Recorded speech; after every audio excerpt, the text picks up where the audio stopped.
Bien amigos, radio escuchas y también televidentes. Por aquí por Radio Cromática tenemos lo que podría ser la primera médico por la verdad de Puerto Rico. En este caso médica o doctora por la verdad en Puerto Rico, la doctora Sally Priester. La doctora Sally Priester es generalista, tiene su consultorio aquí en Puerto Rico y también en Miami, Florida. Hago investigación en Miami. Hace investigaciones en Miami. Bueno, pero para hablarnos de ella, vamos a preguntarle primero su nombre completo, de dónde es, cuál es su experiencia como médico. Sí. Bueno, pues buenas tardes, saludos. Gracias Jesús por esta oportunidad de la entrevista. Soy médico de medicina de familia, medicina general, que es lo que se conoce, hace 20 años. Aparte de eso, llevo 10 años como científica. Y aparte de eso, pues he estado en distintas organizaciones. Por ejemplo, fui la presidenta de la Academia de Medicina General para el capítulo de San Juan, luego de la región norte y luego presidenta de la Academia de Directores Médicos de Puerto Rico en el 2017, entre tantas cosas, ¿verdad? Y aquí estoy atendiendo pacientes desde hace 7 años. ¿Hace 7 años que es doctora? Bueno, desde hace... ¿Cuál es su experiencia? Bueno, ¿Cuántos años de experiencia? Son 20 años. Pero para hablar de la más reciente, estuve dirigiendo la sala de emergencia del municipio de San Juan, de lo que fue de diciembre del 2012 a diciembre del 2014. Eso incluía el hospital municipal y el de adulto y tanto pediátrico. Y lo que conocíamos como los antiguos CDTs, pues entonces son 10. Eso estuve 2 años y después ahí comencé estos últimos 7 años que llevo la práctica privada. ¿En qué se basan sus investigaciones? Bueno, mis investigaciones cuando las hicimos, yo tengo un fellowship de Texas A&M, entonces nosotros hacíamos investigaciones que tenían que ver, por ejemplo, con enfermedades de cáncer, medicamentos y aparte de eso, todo tipo de expresión que pudiésemos encontrar a través de los PCR-RT. ¿Cuándo usted percibió que había algo extraño en este asunto del coronavirus, del COVID-19 y de esta llamada pandemia o para muchos plandemia? Bueno, es importante esta pregunta porque dado el caso que cuando en enero 31 el secretario de Salud menciona que no nos teníamos que preocupar porque los aviones de los vuelos de China no llegaban a Puerto Rico, pero veíamos que el famoso virus o pandemia traspasaba muy rápidamente la frontera de la parte de Europa y había llegado ya a Estados Unidos con 5 casos particularmente. Pues entonces al yo ver que no había ningún tipo de protocolo ni de plan de acción, ya que habíamos pasado lo del huracán María, pues me doy a la tarea de ponerme a verificar qué es lo que estaba pasando, puesto pues yo tengo una práctica que es una clínica bastante amplia, yo tengo pacientes de más de 30 países aquí en Puerto Rico. Y entonces pues yo tengo que estar advenida en información para saber cómo yo iba a proceder. Pues entonces cuando veo la carta de enero 31 de SBA, que mencionaba que iba a haber una catástrofe hasta diciembre del 2020, pues pensé que se refería a los terremotos, pero nada, cuando me doy cuenta voy rápidamente a buscar las HCQ, el medicamento para verificar, ¿verdad?, que nos ayuda a nosotros contra la malaria. Me doy cuenta que, este es marzo 5, me doy cuenta que consono con una actividad que tuve que hacer en menos de 48 horas y traer un epidemiólogo y especializado en enfermedades infecciosas de Dallas, Texas, que también había hecho el fellowship él conmigo en Texas, entonces me acepta venir y casualmente esto fue en marzo 6. Pues cuando voy a la farmacia a buscar las HCQ, me comenta la dueña de las farmacias, que son farmacias de la comunidad, que las había recogido el gobierno. Entonces eso me trae una preocupación rápidamente y digo, bueno, espérate un segundo, entonces si yo tengo la posibilidad de que hay un medicamento que se pueda utilizar para prevención, pues yo la voy a ir a buscar. No tan solo para mí y mis familiares, para mis pacientes, yo siempre tengo opciones para mis pacientes. Okay. Ahí empieza todo. Ok, vamos por pasos. Sí. En enero, Small Business Administration le escribe una carta a quién diciendo que se acercaba una catástrofe. La carta me llega a mí porque había un candidato para el Congreso de los Estados Unidos, entonces habíamos intercambiado unas informaciones. Él había venido anteriormente en diciembre a Puerto Rico y entonces cuando me hace llegar la carta, ahí es que me doy cuenta que estoy pensando que eso se refería a los terremotos. Todos los terremotos que estaban pasando en el área sur de Ponce, sí, Guánica, Yauco, Guayanilla. Entonces, cuando estoy dándome cuenta, porque una carta de SBA está viniendo hacia mi persona, pues obviamente si la recibo yo, Jesús, eso significa que entonces todos los políticos o todas las personas a cargo de lo que tiene que trabajar con estas situaciones de catástrofe les había llegado la misma carta. Pero ¿por qué una carta de Small Business Administration a un médico, a una doctora? Bueno, lo que pasa es que en aquel entonces yo estaba haciendo un estudio geopolítico, socioeconómico y los cambios de políticas que se dan entre los distintos países, territorios, naciones.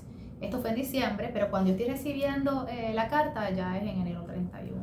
Ok, pues llega enero 31 la carta, Sí. Usted la lee, pensó que eran los terremotos que estaban de moda en aquel principio de año y entonces llega para febrero, marzo a sonar el virus allá en China y en Europa.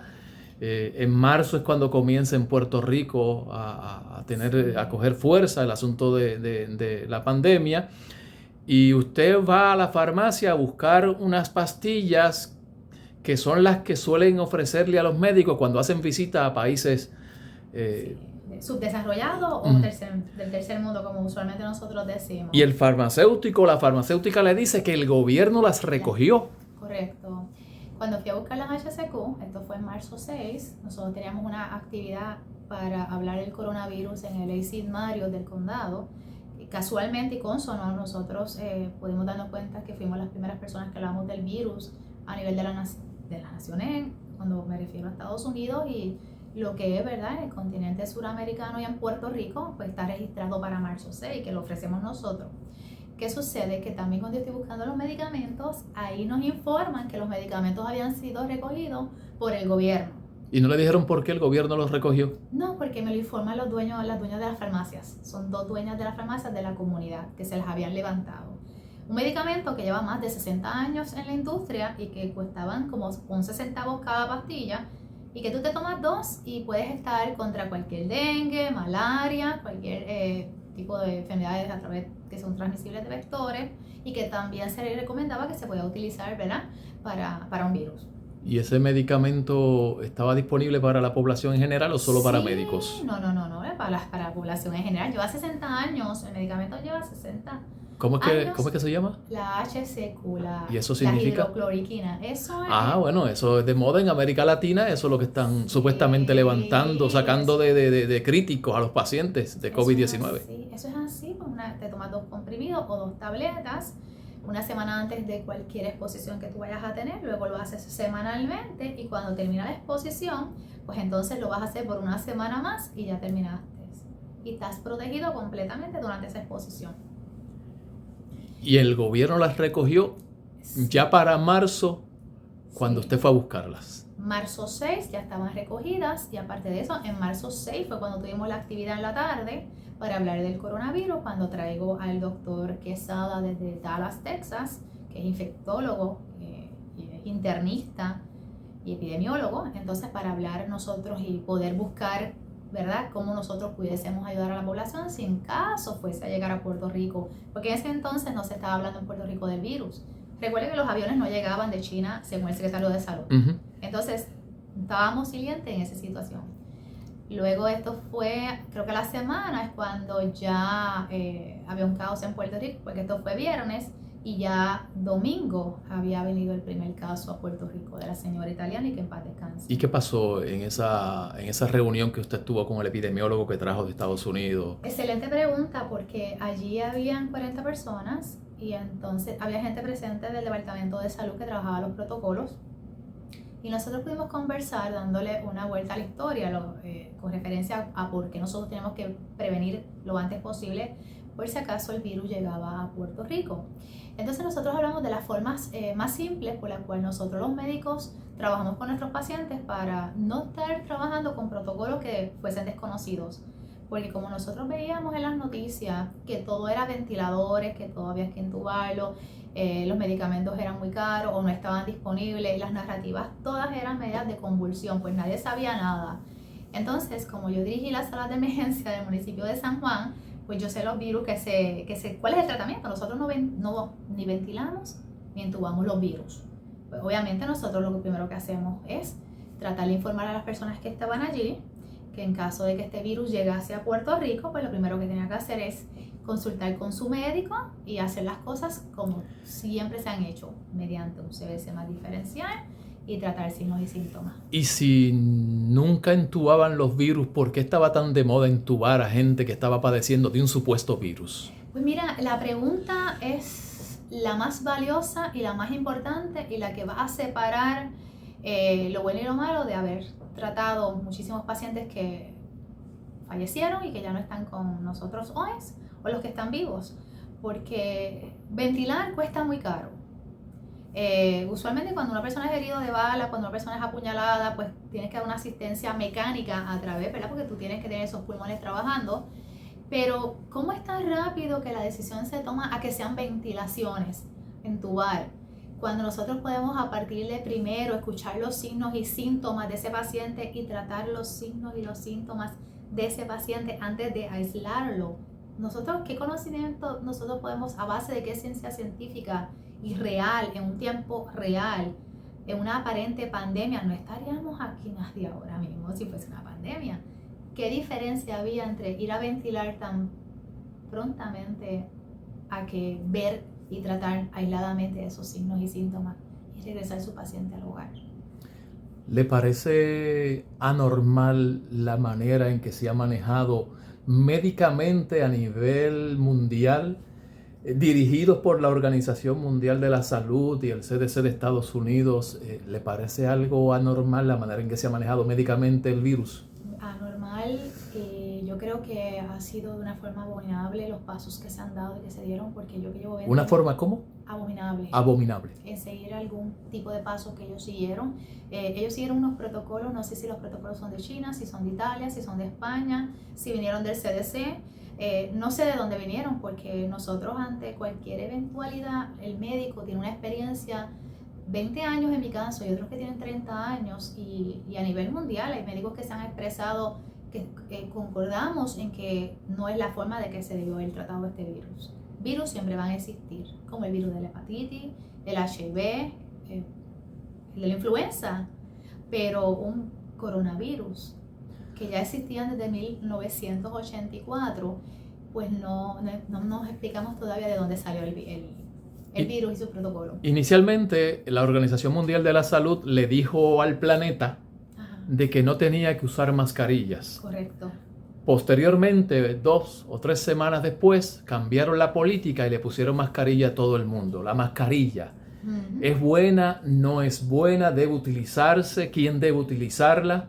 Mira, excelente pregunta. Cuando pasó lo de la OMS, conjuntamente con la OPS, que es la Organización Mundial de la Salud, y es el Departamento de Salud, para ponerlo bajo la sombrilla de las Naciones Unidas,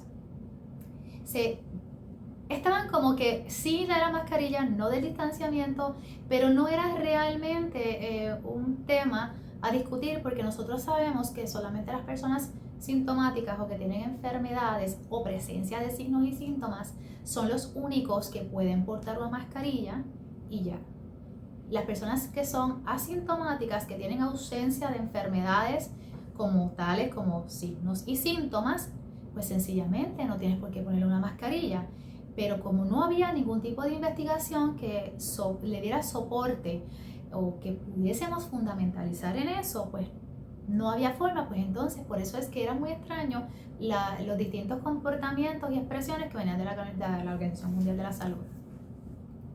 Pero se puso de moda algo que nunca se había escuchado, que un asintomático podía contagiar un virus. Sí, ¿Eso es cierto? ¿Es falso? No, eso es un disparate. Eso duele mucho, porque entonces es una falta de respeto a nosotros los que fuimos a estudiar medicina. Llevamos 20 años en la medicina, los que llevan 30, los que llevan 40, que hacen la famosa medicina de campo, que andan con sus bultitos y andan con sus Tylenol y andan con su termómetro. O sea, ¿cómo vamos nosotros a cambiar la medicina a 180 grados? Porque entonces, ¿qué es ahora medicina? En 3 meses no se puede hacer medicina nueva, en un tiempo de medicina lunática, diferente, porque la experiencia es lo que nos dice a nosotros cuándo es que vamos a utilizar una mascarilla, y dentro de nuestros cánones de ética decimos cuándo en el mejor consejo de la humanidad. O sea, debo entender que una persona que no tiene síntomas no está enferma. Es ausencia de enfermedad, Y de si- signos y síntomas. Y si hay ausencia de enfermedad, no contagia a nadie de algo que no tiene. Es imposible ser un transmisor o transmitir una enfermedad a una persona asintomática. No puede existir porque es la ausencia de signos y síntomas, ausencia de la enfermedad. Pero dicen que tiene una carga viral que a lo mejor no está reflejando síntomas, pero que eventualmente los reflejará. Eso puede ser un presintomático. Bueno, tú puedes ser presintomático cuando tú te expusiste con una persona, por ejemplo, si tú tienes una influenza y estás con tu familia en tu casa y tienes tus niños y tu pareja, los abuelos, entonces de momento le puede dar a todo el mundo. Pero dentro de esos 2 días a 5 días, tú puedes considerarte presintomático. ¿Por qué? Porque estuviste expuesto con una persona que sí expresó la presencia, ¿verdad?, de esa carga viral existente. En el caso de influenza, por eso es que se hacen las pruebas de influenza A y B. O sea, pero son dos cosas bien diferentes. Que Muy tú hayas diferente. recibido, tú te hayas contagiado y en ese periodo de tiempo donde no sabes si lo tienes, ahí en ese periodo de tiempo puedes contagiar. ¿Cómo tú puedes medir el tiempo de incubación en un periodo de contagio o no contagio? Cuando te están diciendo que es del día 2 al día 14. Luego cambiaron que eran 28 días y luego cambiaron a que eran 10 días. Pero ¿de dónde están sacando esa información? O sea, ¿de dónde nos basamos nosotros para pensar que un ser humano que está incubando un virus puede tener rostro en cierta particularidad? Por ejemplo, ¿cómo yo puedo pensar que los asintomáticos nietos que van a visitar a los abuelos tienen una capacidad de transportar en un periodo que no tiene signos y síntomas y luego los abuelos se enferman? Porque el virus particularmente de esta pandemia ha tenido rostros específicos. Si me permites explicar, Claro. Es increíble cómo estas personas que son sintomáticas o asintomáticas, no importa si estaban en la convivencia del hogar, están infectando a segundos o a terceros. Es decir, a los vulnerables. Ellos le llaman vulnerables a las personas que son ancianas, que tengan alguna enfermedad crónica, por decir enfermedades del corazón, cerebrovascular, diabetes, hipertensos, asmáticos, diabéticos, cáncer, pero que tiene específicamente de 65 años en adelante. Pero una persona con enfermedades crónicas tales como las que dije hace un segundo atrás, el virus no los toca, no les llega. Pero también en los Estados Unidos, por ejemplo, llega a las personas vulnerables de las comunidades afroamericanos o negros o puertorriqueños o latinos. Dije puertorriqueños para no referirme a ninguna otra comunidad, porque puedo decirlo. Pero la comunidad hispana en ciertos lugares como Florida, como Texas, es bien extraño porque ningún virus tiene la capacidad y la inteligencia, aparte que está muerto, de ir a seleccionar los pacientes. Pues ahí es cuando empieza toda esta situación de decir, ¿por qué sintomático? ¿Por qué asintomático? ¿Por qué me pongo la mascarilla? Porque si una persona sana se pone la mascarilla, va a llegar un momento en que va a presentar signos y síntomas de alguna enfermedad respiratoria, porque lo estás privatizando de su forma de respirar, de sus vías respiratorias. O sea que la mascarilla es contraproducente para las personas sanas, podría suprimir su sistema inmunológico. 100%. 100%. Mira, esto hay que verlo de esta forma. Si tú vas a visitar a algún familiar que tenga alguna condición de una enfermedad de las vías respiratorias, esa persona debe estar aislada en su cuarto. Y todo el mundo puede estar en la sala. Usar cuestiones desechables, lavar la ropa con agua caliente. Esto es un tipo de virus normal. ¿Okay? Son 5 días. Le das tus medicamentos, en el caso de influenza es el Tamiflu, y ya terminaste. Y todo el mundo llega la semana próxima a convivir. Pero cuando tú estás viendo que un virus te está restringiendo por una mascarilla, sanos con personas que están enfermas, personas que no les restringen la movilidad, por lo tanto tú lo vas a hacer más enfermo, porque si les restringen la movilidad, la persona no va a tener la capacidad de recuperarse más rápido. Porque si están todos comiendo juntos, ¿por qué no todos se enferman al mismo tiempo? O sea, un virus no tiene la capacidad de ir en fases o de justamente seleccionar a las personas a quien va a enfermar. Son preguntas que uno se las tiene que hacer como científico, que uno se las tiene que hacer como médico. Yo en mi caso no he parado en la práctica, pero ninguno de mis pacientes ha salido positivo al COVID.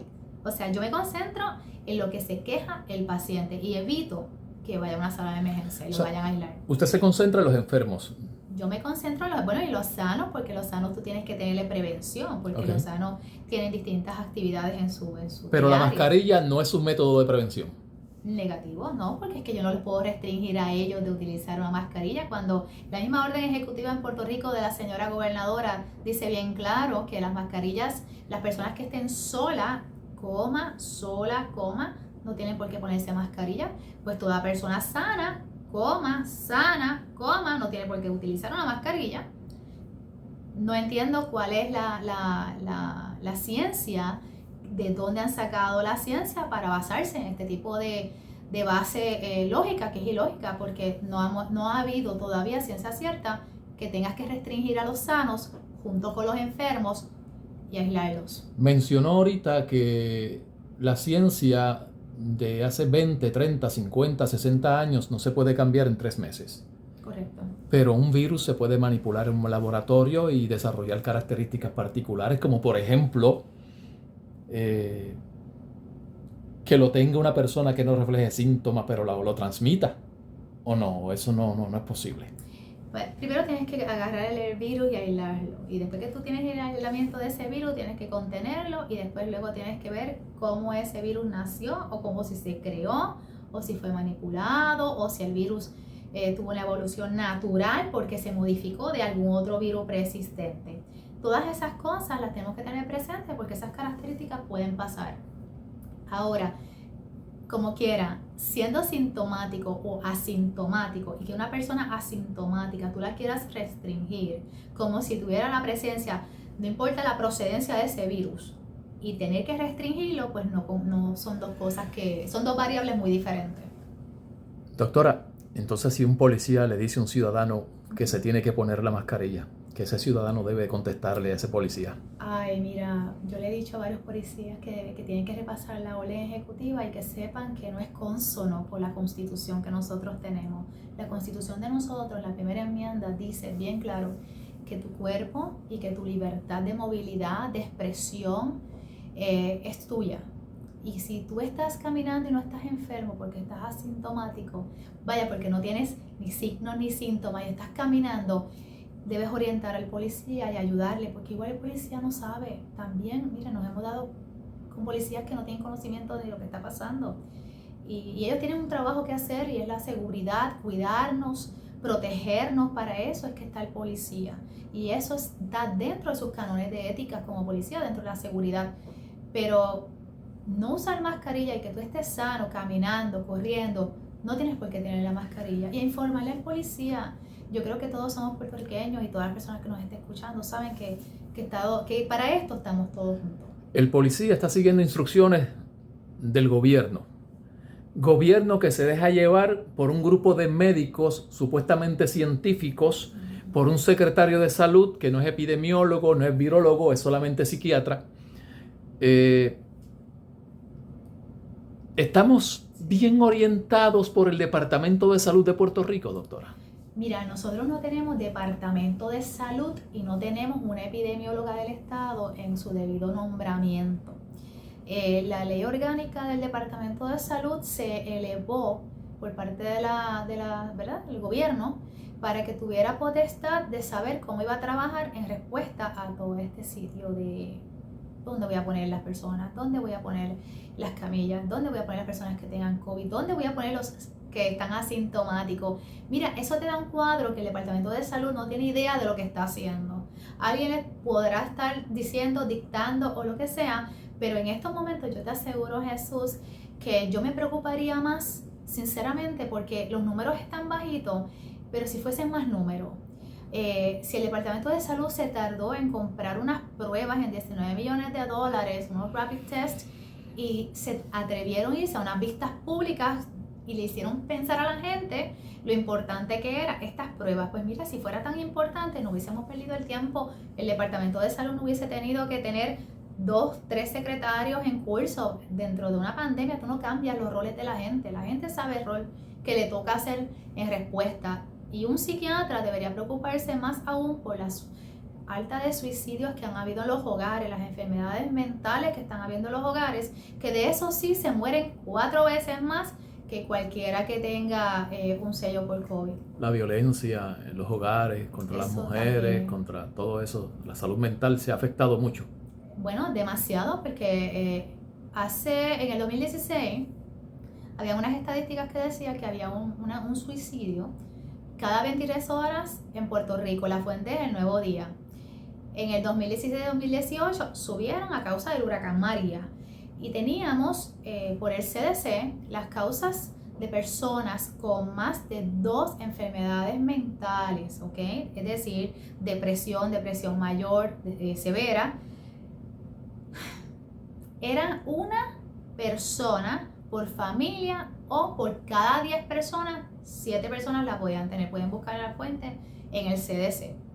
Imaginemos ahora que dentro de terremotos, huracanes, pandemias que no les explican, imagínense estas personas con salud mental ya previas, cómo estarían en una agonía cuando tú le sumas todos estos factores del ambiente y no les explicas, y tampoco ellos pueden entender qué es lo que está sucediendo. Con eso nada más, horror, terror, incertidumbre, y lo peor de la fase a la que vamos a entrar ahora. Y digo vamos a entrar, ¿verdad? Porque yo me identifico con mis pacientes y con las personas vulnerables que están pasando y no le explican esto. Es una fase de impotencia. Piensas que nadie te está escuchando y que no puedes hablar esto con nadie. Y no es así. Ya que hablo de las pruebas, ¿es recomendable hacerse una prueba si no tiene síntomas de nada? No.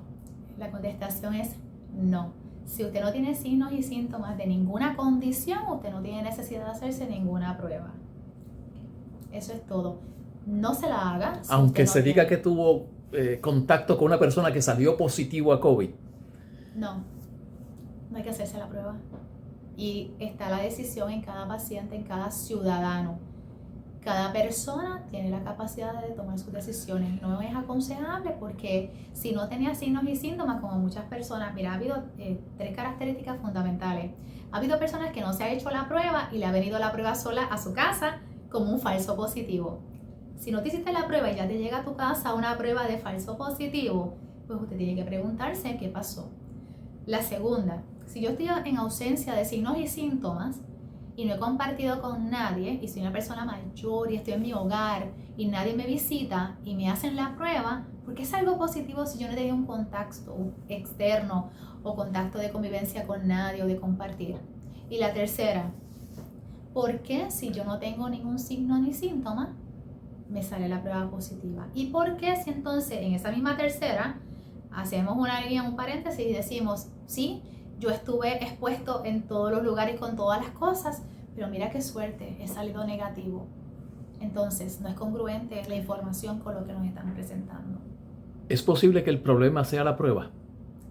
Es posible que la prueba venga, que no sabemos de dónde viene, con alguna otra fuente para verificar alguna otra cosa, y sencillamente la prueba no tenga una eficacia de un 99% y sea un 60-40 o sea otro número que te sumen a 100, y que el margen de error de esa prueba, que a lo mejor no está aprobada por el FDA, por la FDA, o también que esté aprobada por el FDA y que la eficiencia no sea tan productiva como para darte resultado de alguna cosa que quieras mirar, como un SARS, como en este caso estás buscando COVID, pero te están dando anticuerpos de IgG, IgM del SARS-CoV-2.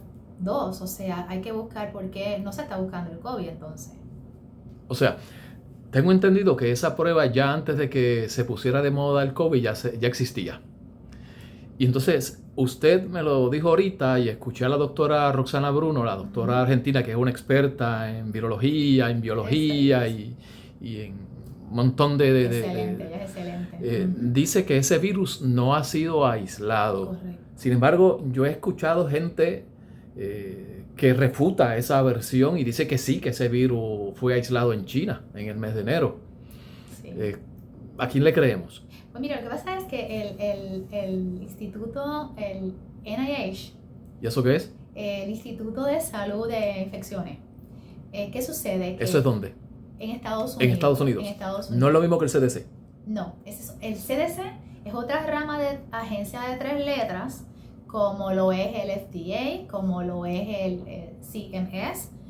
Vamos a decirlo y ponerlo de esta forma. Ellos, para el tiempo del 2016, concurrían a una base de datos de investigación que habían otorgado unos fondos federales para investigación, casualmente para probar cuál era la proximidad que pudiese tener un virus en un grado que fuese con una fuente, como casualmente pasó en Wuhan, y por reacciones adversarias lo cierran y lo mudan allá a China. Y desde ese entonces para acá, pues entonces la teoría, digo teoría basada en una hipótesis, ¿verdad? Porque no puedo decir a ciencia cierta, no estuve allí, que cómo fue la diseminación, ¿verdad? A partir de la historia que ellos fomentan.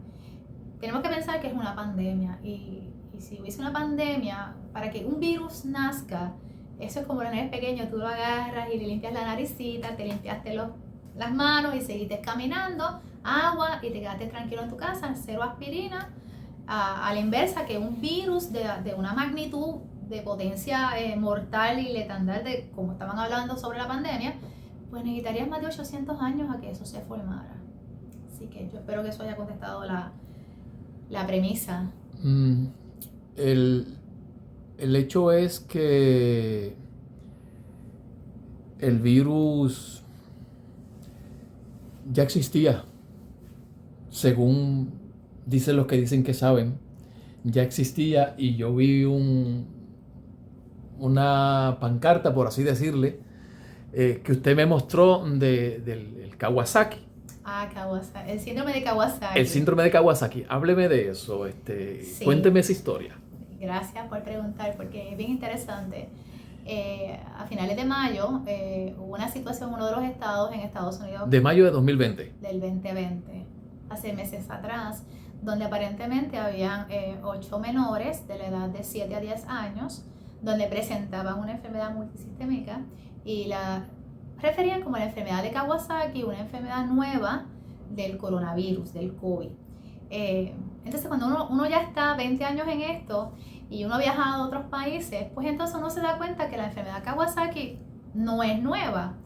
Entonces cuando me voy a la literatura no encuentro nada en las investigaciones de internet. Hay muchas investigaciones que o fueron desaparecidas, borradas o ya no están, o sencillamente para dar ciencias nuevas, pues ya la ciencia vieja no está. Y cuando me encuentro con esta parte de que el Kawasaki Syndrome, esta enfermedad de Kawasaki que le da a los niños, ya estaba en categoría, ya había dado en el 2003 y de hecho lo anuncia una de las farmacéuticas. O sea que si ya en el 2003 existía el síndrome de Kawasaki, no puede ser producto nuevo del COVID-19. Exactamente, mira, ¿no? Porque entonces es preocupante que cuanta condición exista nueva le puedan dar un título de este virus cosmopolitan, vamos a ponerlo así, como que si estuviese en todos los lugares al mismo tiempo, porque en el tiempo de antes ya se había visto muchas enfermedades y condiciones que las están trayendo como nuevas, pero que ya son existentes, no son nuevas. ¿Es posible que por eso tanta gente se está muriendo de COVID-19? Porque todos se lo están atribuyendo al COVID-19. Pues mira, una conversación con las colegas a nivel internacional, que son personas bien preparadas y son subespecialistas. En una de las conversaciones estábamos analizando qué es lo que está pasando, de que realmente la gente se está muriendo. Porque entonces si tú tratas signos y síntomas, ¿por qué se mueren de COVID? O por COVID. Pues nosotros tenemos que ver qué es lo que está pasando, qué es lo que nos dice la lógica. Si tenías fiebre, tú tomas Tylenol y te vas a tu casa. ¿Por qué si tú tienes fiebre y eres un adulto de 69 años y tienes enfermedades preexistentes y eres obeso y llegaste a una sala de emergencia, ya no sabemos más nada de ti porque te van a aislar? Y resultó ser que mueres por COVID. O sea, esa parte nos da a nosotros a entender que el rostro para lo que está COVID seleccionando son unas características especiales. Y eso es sumamente preocupante porque la población, por ejemplo, nosotros en Puerto Rico para el 2020 se proyectaba que iba a ser el 60% de la población iba a ser mayor de 65 años. Si nosotros miramos el pueblo de Hormigueros, que es donde más personas adultas hay de la tercera edad, al igual que Mayagüez, al igual que Ponce, al igual que Bayamón, pues sería preocupante que los hogares de ancianos de estos pueblos tendríamos que pasar listas para saber cuántos ancianos ya no están, que hayan fallecido por algún motivo relacionado a una enfermedad crónica persistente, como las mencionadas anteriormente, y haya sido por COVID. El hecho es que el COVID ha cambiado, ¿verdad? Por así decirlo, el paradigma. Y yo he escuchado médicos en Estados Unidos denunciar que los estaban presionando para que certificaran como pacientes de COVID, pacientes que lo que tenían era un catarro común. Y luego estuve leyendo una información que la confirmó luego el USA Today, un congresista que es médico también. Sí.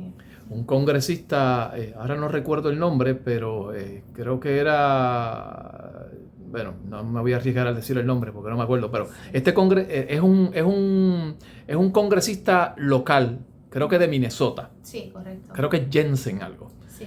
Y él dijo que los directores, los dueños de hospitales estaban presionando a los médicos para que certificaran muertes o diagnosticaran COVID porque por la ley, el CARE Act, se incentivaban a los hospitales. El Obamacare.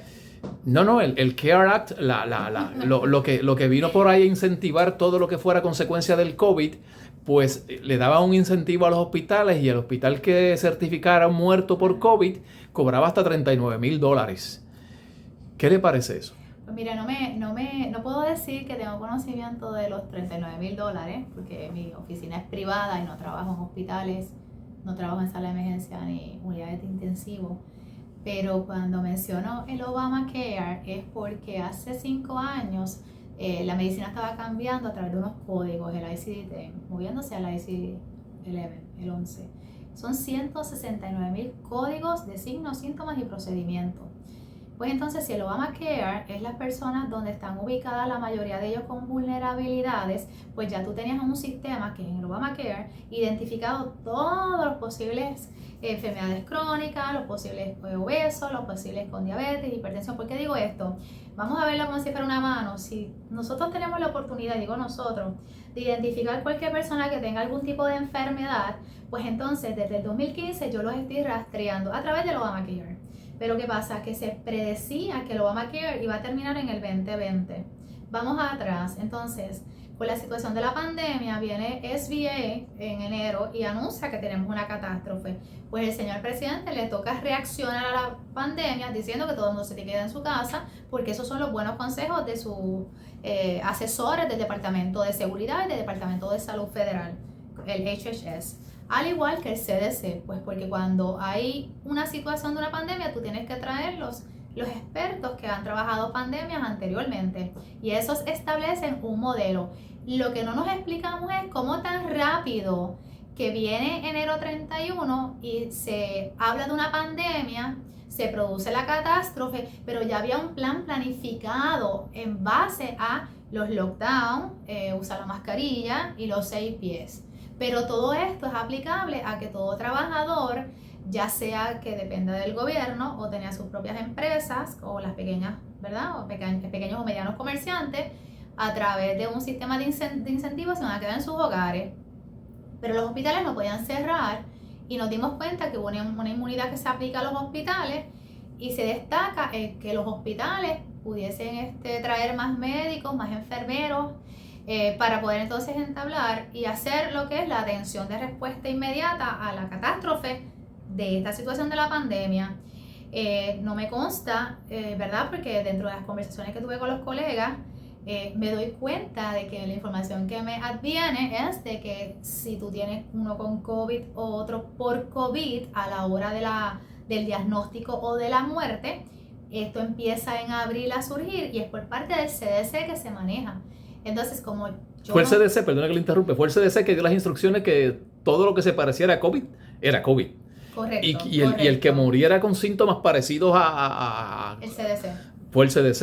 El CDC. Que se certificaran todo lo que pareciera COVID, Claro. como muerte de COVID. Claro, yo no tengo pacientes de sala de emergencia, yo no soy partícipe de los planes médicos, yo no tengo pacientes de Medicaid y Medicare con CMS, pues sencillamente las personas que tenían que estar a cargo era el Departamento de Salud del Estado, en el caso incluyendo los territorios incorporados y no incorporados, como el caso de Puerto Rico, que es un territorio no incorporado, que tiene un departamento de salud local, que eso todos los estados lo tienen así también, y tienen un CDC local y regionalizado.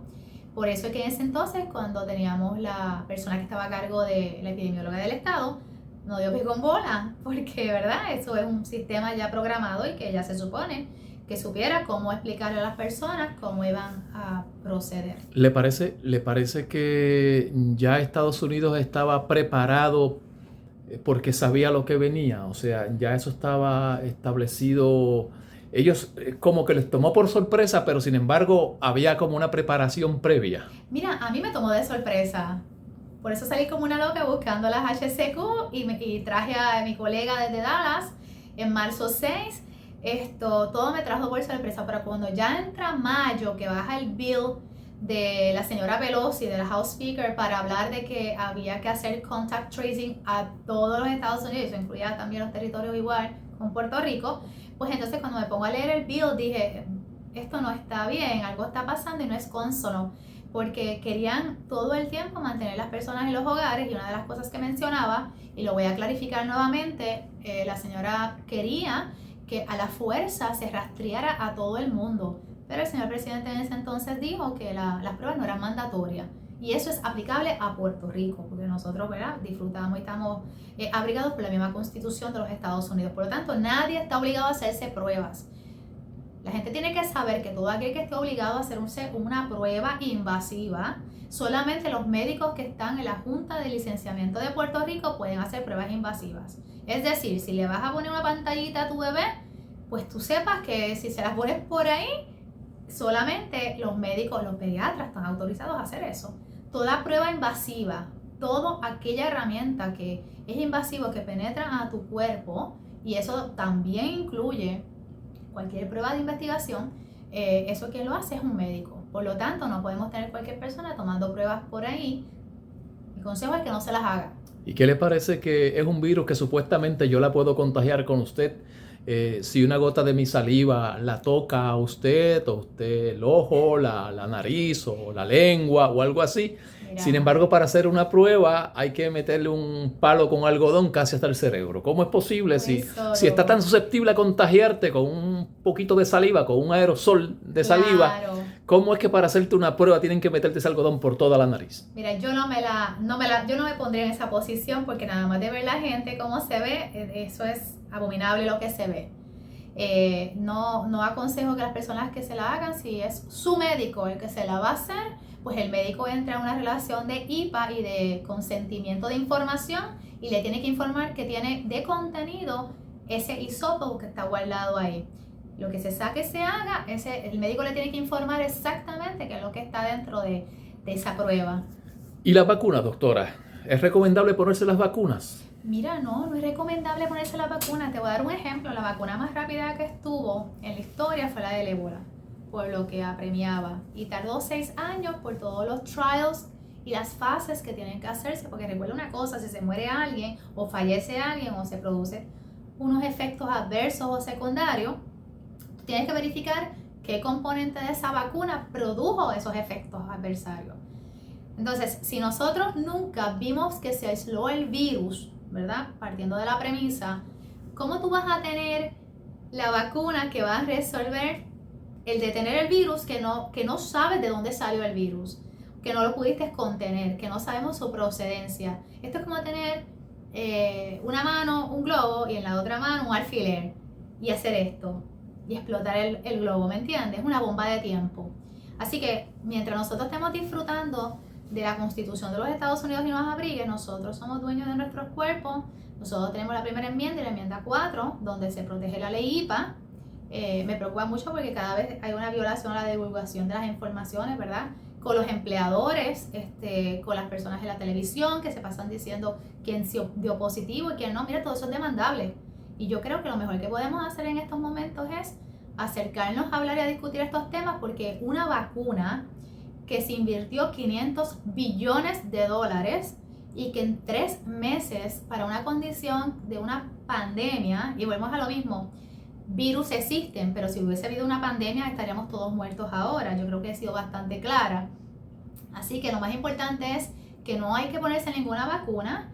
Nosotros no vamos a permitir que ningún paciente le falte su informe de consentimiento, porque se vulnerabiliza todos los seres humanos humanitariamente que se expongan a ponerse una vacuna que no pasó los debidos procesos que deben pasar por un IRB y partes que se tienen que hacer para comprobar su beneficio. ¿Existe un documento donde la persona puede firmar o llenar? Sí, para algunas excepciones, sí. Sí, claro, las personas que no quieran vacunarse vayan con su médico, y si tienen sus hijos también, la ley 25 los protege.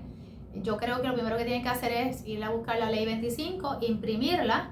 Estamos hoy a noviembre 10, se supone que esté vigente todavía, no haya cambios ni enmiendas a la ley 25, que quede para récord. Yo siendo médico lo divulgo de esta forma, porque entonces no puede haber nada mandatorio, porque volvemos a lo mismo. Nosotros seguimos bajo una constitución que te protege, y el mismo presidente dijo que no era mandatorio. Y aunque el Congreso o la legislatura en los países podrían legislar haciéndola obligatoria. Esos son ellos, porque ellos tienen diferente carta de derechos y otras cosas. Pero va en contra de la Constitución. Si el Congreso legislara haciendo obligatoria la prueba para los estadounidenses, ¿iría en contra de la Constitución? Bueno, te digo más. En estos momentos no es mandatoria. Mira, puede haber, en estos momentos hay 128, hay 128 farmacéuticas participando y corriendo como si fuera un field day, para ver quién gana, para ver quién te la pone y a dónde, porque no es nada buscando los millones. Bueno, 500 billones en inversiones, y lo peor de todo es que se juntó la academia. Cuando digo la academia es las universidades de renombre, los inversionistas, hay personas que son conocidos en el área de la filantropía.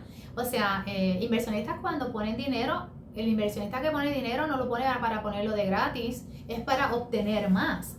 Entonces, basada a toda esa información, pues mira, mientras la Constitución siga abrigada en que la primera enmienda te dice que tú eres dueño de tu cuerpo, que el templo de tu cuerpo lo cuidas tú, ¿y por qué tenemos que estar pensando en enfermedades? Voy a traer esta colación. Si Dios murió en la cruz por tus pecados y tus enfermedades, ya le pusieron una corona y se desangró con ese cuerpo que Él dio a su único hijo. ¿Por qué tenemos que estar pensando que una vacuna te va a resolver el problema? Porque no es la única vacuna, Jesús. Hay varias vacunas que vienen. Hábleme de eso. Y me enseña un documento que me estuvo mostrando antes de comenzar la grabación de una reunión en octubre. Mira, me hacen llegar este documento del Comité de Asesores de Inmunización para las agencias federales. No voy a mencionar, ¿verdad?, las agencias de 3 letras, pero sabemos, el que sabe puede irlo a buscar, es documento que debe ser público. Entonces ahí menciona una serie de vacunas que van a estar viniendo. La parte de la época de las influencias, la del COVID que va a venir, fuera de ahí una para dengue, una para encefalopalitis, tenemos otra que va a ser para rabias. Pero una vacuna para el dengue. Bueno, esa es nueva. Hay varias. Aquí hay una lista de nuevas vacunas, y yo lo que voy a exhortar a la gente es que vacuna para el cólera, yo les exhorto a las personas que se sienten y empiecen a discutir en sus hogares y abran sus ojitos y pidan al Señor revelación del tiempo, porque muchas vacunas una detrás de la otra, y estás confinado, te tienen confinado en tu hogar para tratar de buscar la solución de incorporarte o reincorporarte nuevamente a la sociedad, que no sea que cuando salgas de tu casa te hayas olvidado de Dios, te hayas olvidado de la familia se ha destruido con todas estas situaciones. Recordemos que la familia es la base de toda sociedad. Y cuando salgas afuera, sea Puerto Rico, y me imagino que te escuchan en otros lugares, y luego salgas afuera y encuentres un lugar destruido, y estos cambios socio-geopolíticos utilizando la salud como un rostro y dañando todas las economías de producción que generan economías para todos, es bien preocupante. En Puerto Rico el sistema de salud no está funcionando bien. Está colapsado, Jesús.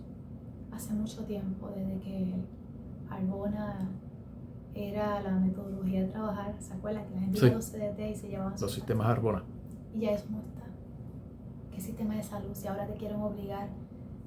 Ahora los CDT están cerrados. La mayoría de las oficinas médicas están cerradas. Te obligan a ir al hospital. Esa es la única forma de hacer medicina. Tú ir al hospital. O a través de la telemedicina. Yo no soy partícipe de la telemedicina. Pero ¿quién es ese tercero que te ve que tú no sabes quién es? ¿Con quién tú estás confiando y compartiendo tu intimidad médica a través de tu médico o de algún otro médico cuando pueda haber una violación de la ley IPA? Es importante detenerse a pensar en todo esto. ¿Quién está moviendo los hilos detrás de la cortina a estas personas que son las que dan el frente al pueblo y dicen que son secretarios de salud, dicen que son los médicos, dicen que son el presidente de tal asociación de médicos? ¿Quién mueve los hilos aquí? ¿Farmacéuticas, planes médicos? Yo creo que los mismos rostros que estás viendo en estos momentos son los que mueven los hilos. Ellos saben que tienen el poder de frenar la situación catastrófica a la cual están llevando a Puerto Rico, diferente de los compromisos previos que haya habido, pero en los planes de cambio de cultura hay unos compromisos. Y si estos compromisos vienen ya porque no puedas tener un corazón, porque sencillamente ya no haces medicina, pues entonces todas estas personas quedarían abiertamente expuestas con lo que están haciendo ahora. Así que el que vemos que está haciendo su trabajo lo está haciendo bien, pero el Departamento de Salud, que es importante donde está ahora en las coordenadas de esta situación, pues sencillamente no puedo contestar de quién está dirigiendo el hilo, porque yo creo que Puerto Rico en estos momentos no tiene gobierno y no tiene Departamento de Salud. ¿Qué puede estar detrás de todo esto? Esto es... hay gente que habla de eugenesia, un plan para reducir la población del planeta, cambiar la economía, el sistema económico del planeta entero, llevar a las economías a la quiebra. Hay 1000 teorías que mucha gente le llama teorías de conspiración, pero cuando se analizan bien, parecen denuncias de la conspiración. Yo pienso que hay aparte de toda esta situación, pienso que hay una guerra espiritual entre el bien y el mal. Yo creo que la gente se olvidó de que habemos personas todavía como soldando la brecha que se rompió y que estamos tratando de detener esa ingeniería social de detrimento, de reajustes económicos, donde sencillamente los vulnerables que se perdieron sus casas con los terremotos o con el huracán María y ahora no sabemos qué está pasando detrás de un virus que escoge a sus pacientes. Yo me atrevería a decir responsablemente y humanamente, porque ¿verdad? Yo soy un juramento hipocrático y tengo unos cánones de ética que tengo que respetar. Yo creo que solamente se está mirando un lado de la moneda y que es urgente que volteemos la moneda para el otro lado y veamos que hay esperanza y que solamente Dios va a detener esto y que la gente forme a los demás y se den cuenta que están confinados en sus hogares y que no tienen que estar confinados, que retomen sus libertades nuevamente, porque no van a matar a nadie, y que esté detrás de todo esto, si eso fuese así, pues mira, va a quedar al descubierto porque humanamente no podemos controlar la situación si yo no salgo adelante, si tú, Jesús, no haces tu trabajo y sales adelante, si cada ser humano no busque información, solamente deje de presumir, busque la información, hay mucha información en el internet y lo mejor de todo es estar de pie y no ser ignorante. Pero hay mucha gente que busca la información, ve las noticias del 4, del 2, del 11, escucha emisoras de radio repitiendo lo mismo que dice el secretario de Salud, que escucha y repite lo que dice el director del CDC en Estados Unidos, que sigue lo que dice la Organización Mundial de la Salud. Sí. O sea, yo les aconsejo a esas personas que... ¿a quién creerle? ¿Qué información buscar? Yo les aconsejo a esas personas que se vuelvan investigadores, que este confinamiento que les han dado a ustedes, aprovechen y busquen toda la información y la compartan y analicen, hablen. Mira, solo Dios da y quita la vida, más nadie. Y que habiendo dicho toda esta información ahora, que todas las informaciones que vengan de otros frentes, absórbenlas, porque lamentablemente, mira esto, hay un estudio, Jesús, que dicen que hubo una hora específica en el día, y fue a las 5 de la tarde, donde en múltiples canales, en múltiples lugares, incluido Estados Unidos, todos los reporteros decían la misma noticia, era la misma narrativa. Y eso es una forma de convulsión para llegar a inestabilizar a las personas que están en sus hogares. Porque cuando tú escuchas lo mismo y tú estás en una depresión, perdiste a un familiar, no sales a coger sol, no te llega energía de ATP a tu cerebro, pues mira, hay otras alternativas como buenas como la vitamina D, pero son vitaminas y suplementos que tú puedes tomar en plena pandemia o en pleno virus. No, mi gente, la vida sigue normal. Quien cambió fue el gobierno, no cambiamos nosotros ni ustedes. Y los virus siempre han convivido con nosotros. Siempre han vivido con nosotros, siempre van a vivir con nosotros. Que vino para quedarse y que tenemos que acostumbrarnos, quizás no fueron las palabras o los adjetivos más bonitos para decirle a las personas. ¿Cómo tú le explicas esto a una persona que no ve, que no escucha, que no puede expresarse y que está en un mundo oscuro y que luego le estás diciendo que está una pandemia como si fuera algo monstruoso y abominable? Sí, es abominable.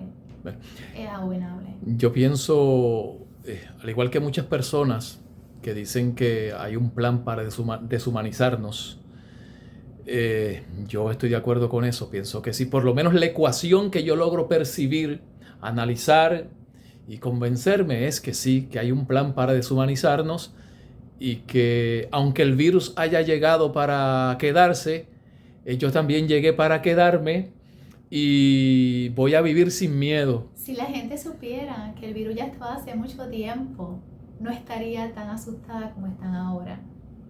Tienen que resetear su cabeza. El COVID es una cosa y el virus es otra cosa. Y los virus han convivido con nosotros por miles de años. Que tienen que resetear su cerebro y dejar de tener horror, terror y la impotencia. Que lo que tienen que hacer es que si quieren despoblar algunos lugares, yo estuve en África en el 2007 con malaria y yo vi 1000 cosas y te tengo que decir que sí, que se redujo la población. Cuando estuve en Haití en el 2010 en el terremoto, yo recuerdo 10 días estar en el hospital, estábamos atendiendo muchos pacientes porque hay muchos pacientes con pies amputados y todo ese tipo de cosas. Veamos 100 y pico de pacientes al día. Cuando nos tocó salir, yo tenía que ir a presentar a Boston mi disertamiento por el fellowship. Y yo recuerdo que cuando miro hacia atrás y saco una foto porque habían entrado a las Naciones Unidas. Entonces, en estos cambios socios, geopolíticos, pues tú tienes la Guardia Nacional, si es que tú estás con Estados Unidos, de lo contrario, entran las Naciones Unidas. Y es bien importante que sepan que los virus siempre han existido, que viven con nosotros y que Dios sabía tu nombre desde el vientre de tu madre. Bueno, y si no quiere morir, que es algo que eventualmente ocurrirá a la larga o a la corta. No tiene que ser por un COVID. Exacto, y vivir con mascarilla, con miedo o encerrado es igual que morir. Así que... Es quitarte tus poderes constitucionales y tus derechos. Tú no poder movilizarte y estar confinado en tu casa es como la gente que tiene un grillete. Exacto. Y eso no puede ser, eso no se le puede permitir al gobierno. Es como andar muerto en vida. Porque me vas a enfermar más a los pacientes. Me los estás enfermando más. Porque pueden terminar un suicidio, que todavía no ha pasado con mis pacientes, pero ha pasado con pacientes de otros médicos. Y a veces yo converso y digo, pero ¿a qué hora se te fue la mano? Porque no estamos en Alicia, en el país de las maravillas. Todas las cosas tienen consecuencias. Todas las cosas van a tener una respuesta. Sea hoy, sea mañana. Miremos a la historia. Cada 10 años pasa una situación, el H1N1. Le pueden preguntar al mismo doctor que lo trabajó, que fue el doctor Lorenzo, el mismo secretario de salud. Fue el que le tocó trabajar con el H1N1. Yo creo que siendo psiquiatra, porque no es epidemiólogo ni infectólogo, no tiene ninguna especialidad con referencia a eso. No estoy diciendo que no está cualificado. A veces traen personas cualificadas para que se den unas ecuaciones y tenemos que ver que en esta ocasión la ecuación está clara y el que no quiere ver, pues síndrome de ciego, sordo y mudo. Finalmente, doctora, sí, Jesús, ¿qué recomendación usted le haría a la gobernadora o al gobierno que entre? Bueno, esto es importante porque no hay recomendaciones que valgan. Eso, yo creo que el pueblo tiene que saber que ellos tienen a ellos mismos para hacerla y que sencillamente tienen que levantarse y que tienen que hablar con sus médicos y decirle a sus médicos qué pasó. Mira, si hay un paciente que falleció de COVID o por COVID, pida esos récords y téngalos a la mano. Verifique todas las razones habidas y por haber de las circunstancias, de la situación actual que está pasando. Recomendaciones a este grupo saliente y a este grupo entrante, las cosas se van a poner peor. Si las vemos mal, se van a poner peor, porque esta agenda globalista y esta agenda de tantas vacunas y la gente no se levanta y vayan a hacer una fila, un peaje. Gente, ustedes están entregando sus cuerpos y sus vidas cuando hay muchas formas de averiguar tantas cosas. Y antes que den un paso, si el gobierno dice, lo estamos haciendo por ti, sepa que no lo está haciendo por ti. Gracias, doctora. Gracias, Jesús. Bendiciones.